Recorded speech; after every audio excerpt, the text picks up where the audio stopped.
Fifth question ಇಲ್ಲಿ ಏನ್ ಕೊಟ್ಟಿದ್ದಾರೆ ನೋಡ್ರಿ, an arithmetic progression consists of 4 terms whose sum is 32. Okay, so ಎಷ್ಟು ಟರ್ಮ್ಸ್ ಇದಾವ ಅಂತ ಕೊಟ್ಟಿದ್ದಾರೆ? 4 ಟರ್ಮ್ಸ್. ನಾವು ಅದನ್ನ ಏನಂತ ತಗೋಣ ನೋಡ್ರಿ.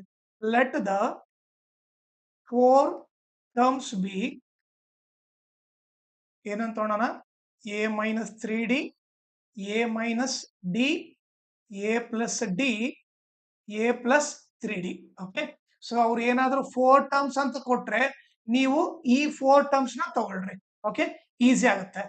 ಆಮೇಲೆ ಏನ್ ಕೊಟ್ಟಿದ್ದಾರೆ ನೋಡ್ರಿ, ಹೂ ಸಮ್ ಈಸ್ 32 ಅಂದ್ರೆ ಇವ್ರ 4ನ್ನ ಆಡ್ ಮಾಡಿದ್ರೆ 32 ಬರುತ್ತಂತೆ. Okay, so a minus 3d plus a minus d plus a plus d plus a plus 3d ಮಾಡಿದ್ರೆ ಏನ್ ಬರುತ್ತೆ? 32 ಬರುತ್ತಂತೆ. ಈಗ minus 3d plus 3d cancel, minus D plus D cancel, ಉಳಿದಿದೆ ಏನ್ ನೋಡ್ರಿ? 4 ಉಳಿದಿದೆ. 4a is equal to 32, a is equal to 32 into 4 ಈ ಕಡೆ ಬಂದ್ರೆ ಡಿವೈಡ್ ಬೈ 4, 4 1 4, 8 ಜಾ. ಸೊ ಎ ವ್ಯಾಲ್ಯೂ ಏನು? 8 ಅಂತ ಗೊತ್ತಾಯ್ತು. ಓಕೆ, ಸೊ ಇಲ್ಲಿ ಬರ್ಬಿಡ್ತೀನಿ ನಾನು. ಎ ವ್ಯಾಲ್ಯೂ ನನಗೆ 8 ಅಂತ ಗೊತ್ತಾಯ್ತು. ಓಕೆ, ಈಗ ನಾನು ಇದಿಷ್ಟು ಎರೇಸ್ ಮಾಡ್ಬಿಡ್ತೀನಿ.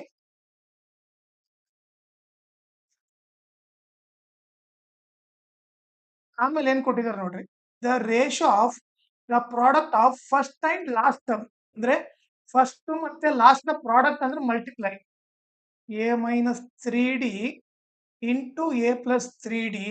Okay, product of first and last term to the ಅಂದ್ರೆ ಏನು? Divided by product of second and third term. ಇದು ಸೆಕೆಂಡ್, ಇದು ಥರ್ಡ್, ಅದನ್ನ ಕೂಡ ಪ್ರಾಡಕ್ಟ್ ಮಾಡಬೇಕು. ಈಸ್ ಏನಂತ ಕೊಟ್ಟಿದ್ದಾನೆ? 7:15 ಅಂದ್ರೆ ಇಸ್ ಈಕ್ವಲ್ ಟು 7:15 ಏನಂತ ಬರಿಬೋದು? 7/15 ಅಂತ ಬರಿಬೋದು. ಓಕೆ, ಈಗ ನೀವು ನೋಡಿದ್ರೆ ಯಾವ ಟೈಪ್ ಇದೆ? a plus B into A minus B type ಅಲ್ಲಿ ಇದೆ. ಸೊ ನಾನು ಏನ್ ಬರಿಬೋದು? A square minus B square ಅಂತ ಬರಿಬೋದು. ಅದೇ ರೀತಿ ಡಿನಾಮಿನೇಟರ್ ಕೂಡ ನೋಡ್ರಿ ಯಾವ ಟೈಪ್ ಇದೆ? a plus B into A minus B. So ಏನ್ ಬರಿಬೋದು? A square minus B square ಅಂತ ಬರಿಬೋದು. Is equal to 7/15. ಈ ಕ್ರಾಸ್ ಮಲ್ಟಿಪ್ಲೈ ಮಾಡೋಣ. ಸೊ ಏನಾಗುತ್ತೆ?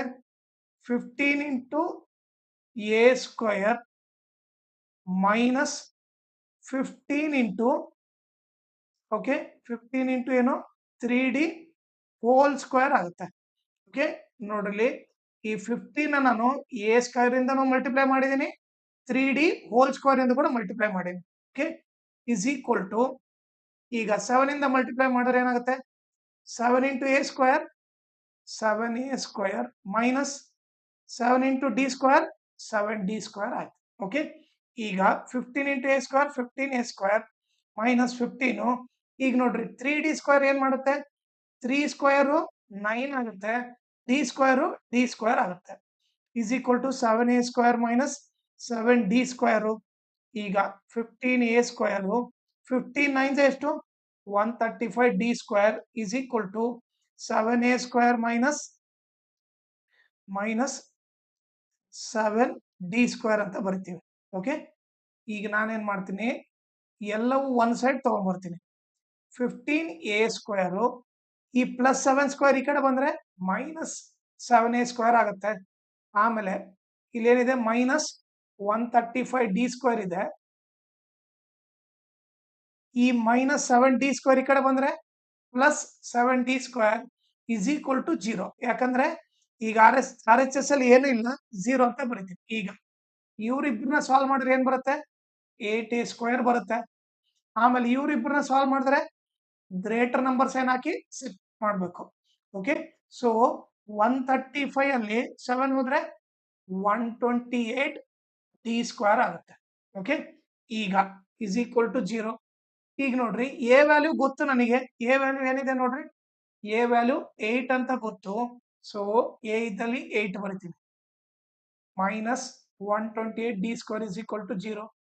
ಈಗ 8 ಇಂಟು 8 ಸ್ಕ್ವೇರ್ ಎಷ್ಟು? 64 minus 128d square is equal to 0. ಈಗ 8 ಇಂಟು 64 ಏನು?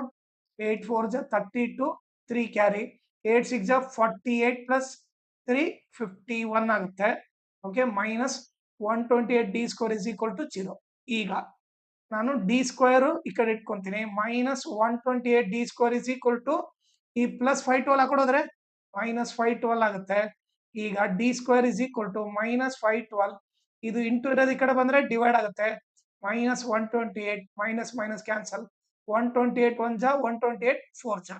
ಸೊ ಈಗ ನನಗೆ ಏನ್ ಬಂತು D square is equal to 4 ಬಂತು. ಡಿ ಇಸ್ ಈಕ್ವಲ್ ಟು ಏನಾಗುತ್ತೆ ಪ್ಲಸ್ ಆರ್ ಮೈನಸ್ ರೂಟ್ 4 ಆಗುತ್ತೆ. So nothing but D is equal to plus or minus. Okay, so ಈಗ ಅವ್ರು ನಮಗೆ ಏನ್ ಕಂಡಿಡಿ ಅಂತ ಹೇಳಿದ್ರು find the terms of the progression ಅಂದ್ರೆ 4 ಟರ್ಮ್ ಕಂಡಿಡಿಬೇಕು. ಓಕೆ, ಸೊ ಈಗ ನೋಡ್ರಿ ನನಗೆ ಎ ವ್ಯಾಲ್ಯೂ ಏನು 8 ಅಂತ ಗೊತ್ತು. ಓಕೆ, ಸೊ ಇಲ್ಲಿ 2 ಕೇಸ್ ತಗೋಬೇಕಾಗತ್ತೆ. ಓಕೆ, ಕೇಸ್ 1 ತಗೋಬೇಕು. ಕೇಸ್ 1 ಅಲ್ಲಿ ಏನು ಎ ವ್ಯಾಲ್ಯೂ 8 ಡಿ ವ್ಯಾಲ್ಯೂ +2 ಅಂತ ತಗೋತೀನಿ. ಓಕೆ, ಸೊ ಈಗ 4 ಟರ್ಮ್ಸ್ ಏನಾಗುತ್ತೆ ನೋಡ್ರಿ 4 ಟರ್ಮ್ಸ್ ಏನಂತ ತಗೊಂಡಿದ್ವಿ ನಾವು A minus 3d. Okay, A minus D A plus D A plus 3d ಅಂತ ತಗೊಂಡಿದ್ವಿ. ಈಗ ಸಬ್ಸ್ಟಿಟ್ಯೂಟ್ ಮಾಡಿದ್ರೆ 8 minus 3 into 2 8 minus 2. Okay, 8 plus 2 8 plus 3 into 2 ಏನಾಗುತ್ತೆ ನೋಡ್ರಿ 3 2 ಜಾ 6 8 ಅಲ್ಲಿ 6 ಹೋದ್ರೆ 2 8 ಅಲ್ಲಿ 2 ಹೋದ್ರೆ 6 8 ಪ್ಲಸ್ 2 10 3 2 ಜಾ 6 6 ಪ್ಲಸ್ 8 14 ಆಯ್ತು. ಸೊ 4 ಟರ್ಮ್ಸ್ ಏನು 2 6 10 14 ಇದು ಕೇಸ್ 1. ಇನ್ನೊಂದು ಕೇಸ್ 2 ತಗೋಬೇಕು. ಕೇಸ್ 2 ಅಲ್ಲಿ ಎ ವ್ಯಾಲ್ಯೂ 8 ಡಿ ವ್ಯಾಲ್ಯೂ -2 ತಗೋಬೇಕು. ಓಕೆ, ಸೊ ಈಗ 4 ಟರ್ಮ್ ಏನ್ ತಗೊಂಡಿದ್ದೆ ನಾನು A minus 3d A minus D A plus D A plus 3d. Okay, ಈಗ ಸಬ್ಸ್ಟಿಟ್ಯೂಟ್ ಮಾಡಿದ್ರೆ ಎ ಇದ್ದಲ್ಲಿ 8 ಮೈನಸ್ 3 ಇಂಟು ಡಿ ಇದ್ದಲ್ಲಿ -2 ತಗೋಬೇಕು. ಆಮೇಲೆ 8 ಮೈನಸ್ ಆಫ್ ಡಿ ಇದ್ದಲ್ಲಿ -2 ಮತ್ತೆ 8 plus plus of -2 8 plus 3 of -2 ತಗೋಬೇಕು. ಈಗ ಮಲ್ಟಿಪ್ಲೈ ಮಾಡಿದ್ರೆ 8 ಮೈನಸ್ ಇಂಟು ಮೈನಸ್ ಪ್ಲಸ್ 3 2 ಜಾ 6 8 ಮೈನಸ್ ಇಂಟು ಮೈನಸ್ ಪ್ಲಸ್ 2 ಆಗುತ್ತೆ 8 ಪ್ಲಸ್ ಇಂಟು ಮೈನಸ್ ಮೈನಸ್ 2 ಆಗುತ್ತೆ 8 ಪ್ಲಸ್ ಇಂಟು ಮೈನಸ್ ಮೈನಸ್ 3 2 ಜಾ 6. ಈಗ 8 ಪ್ಲಸ್ 6 14 8 ಪ್ಲಸ್ 2 10 8 ಮೈನಸ್ 2 6 8 ಮೈನಸ್ 6 ಏನು 2. Okay, either straight A P ಹಿಂಗನ ಇರ್ಬೋದು ಇಲ್ಲ ಉಲ್ಟಾ ಹಿಂಗಾದ್ರೂ ಇರ್ಬೋದು. ಓಕೆ, ಇದು ಬಂದ್ಬಿಟ್ಟು ಇದ್ರದ್ದು ಸೊಲ್ಯೂಷನ್. ಓಕೆ, ಲಾಸ್ಟ್ 10th ಗೆ ಒಂದು ವಾಟ್ಸ್ಆಪ್ ಗ್ರೂಪ್ ಕ್ರಿಯೇಟ್ ಮಾಡ್ತಾ ಇದ್ದೀವಿ. ಅದರಲ್ಲಿ ಏನೇನ್ ಹೇಳ್ಕೊಡ್ತೀವಿ ಅಂದ್ರೆ maths and science revision each and every lesson revision ಮಾಡುತ್ತೆ. ಓಕೆ, ಆಮೇಲೆ ಅದರಲ್ಲಿ ಎಲ್ಲಾ ಮಾಡಲ್ ಕ್ವಶನ್ ಪೇಪರ್ ಸಾಲ್ವ್ ಮಾಡುತ್ತೆ. ಅದ್ರ ಜೊತೆಗೆ lesson based assessment each and every lesson based assessment ಆಮೇಲೆ ಪ್ರೀವಿಯಸ್ ಇಯರ್ ಕ್ವಶನ್ ಪೇಪರ್ ಎಲ್ಲ ಸಾಲ್ವ್ ಮಾಡುತ್ತೆ. ಆಮೇಲೆ ಇಂಪಾರ್ಟೆಂಟ್ PDF ಎಲ್ಲ ಅದರಲ್ಲಿ ಹಾಕುತ್ತೆ. ಓಕೆ, ಸೊ ನೀವೇನ್ ಮಾಡ್ರಿ ಈ ನಂಬರ್ಗೆ ನೀವು ವಾಟ್ಸಪ್ ಮಾಡ್ರಿ. ಓಕೆ, ನಾನ್ ನಿಮಗೆ ಫೋನ್ ಮಾಡ್ಬಿಟ್ಟು ಪ್ರೊಸೀಜರ್ ನ ಎಕ್ಸ್ಪ್ಲೇನ್ ಮಾಡ್ತೀನಿ. ನಿಮ್ಗೆ ಇಷ್ಟ ಆದ್ರೆ ನೀವು ಈ ವಾಟ್ಸಪ್ ಗ್ರೂಪ್ ನ ಜಾಯ್ನ್ ಆಗ್ರಿ, ಇಲ್ಲಾಂದ್ರೆ ನಿಮ್ ಇಂಟ್ರೆಸ್ಟ್. ಬಟ್ ನೀವು ಮಾತ್ರ ಈ ನಂಬರ್ಗೆ ವಾಟ್ಸಪ್ ಮಾಡ್ರಿ. ಓಕೆ, ಅದ್ರ ಜೊತೆಗೆ ನನ್ನ ಚಾನಲ್ ನ ಮ್ಯಾಕ್ಸಿಮಮ್ ಶೇರ್ ಮಾಡ್ರಿ ಸೋ ದಟ್ ಎಕ್ಸಾಮ್ ಟೈಮ್ ಅಲ್ಲಿ ಎಲ್ಲರಿಗೂ ಹೆಲ್ಪ್ ಆಗುತ್ತೆ. ಆಮೇಲೆ ಈ ವಿಡಿಯೋ ಡಿಸ್ಕ್ರಿಪ್ಷನ್ ಅಲ್ಲಿ ನನ್ನ Instagram channel link Telegram channel link ಆಮೇಲೆ maths model question paper set 3 ಎಲ್ಲಾ ಪ್ರಾಬ್ಲಮ್ ಸಾಲ್ವ್ ಮಾಡ್ಬಿಟ್ಟು ಅದ್ರದ್ದೊಂದು ಪ್ಲೇ ಲಿಸ್ಟ್ ಲಿಂಕ್ ಮಾಡಿದೀನಿ. ಆ ಲಿಂಕ್ ನ ಈ ವಿಡಿಯೋ ಡಿಸ್ಕ್ರಿಪ್ಷನ್ ಅಲ್ಲಿ ಹಾಕಿರ್ತೀನಿ, ಅದನ್ನ ನೀವು ರೆಫರ್ ಮಾಡಿ.